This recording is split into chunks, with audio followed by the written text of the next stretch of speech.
అండి నేను ఎప్పుడు బెట్టింగ్ యాప్లు 10 లక్షలు ఇస్తానా 20 లక్షలు ఇస్తానా ఎప్పుడు చేయలేదు. బెట్టింగ్ యాప్లు ప్రజల ప్రాణాలు తీయాలనుకోలేదు, ప్రజలను మోసం చేయాలనుకోలేదు. నేను ఇలా చేసినందుకు నా అన్వేషణ్ అన్నగారు నాకు ₹1,00,000 ఐఫోన్ పంపించాడు. జెన్యున్గా నువ్వేం చేయలేదు బాలు, నేను ప్రేమతో పంపిస్తున్నాను అని నాకు 1 లాక్ పెట్టి 16 Pro ఐఫోన్ పంపించారు. థ్యాంక్ యూ సో మచ్ నా అన్వేషణ్ అన్న, థ్యాంక్ యూ. నా లైఫ్ గోల్ నువ్వన్న రీచ్ చేసావు. Thank you so much.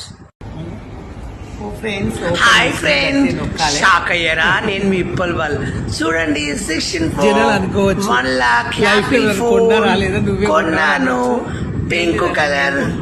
చూడండి ఫ్రెండ్స్, ఇంకా ₹1,00,000 ఐఫోన్ కొన్నాను, పింక్ కలర్. షాక్ అయ్యారా? పిచ్చెక్కారా? నా అన్వేషణ ఇప్పించాడు.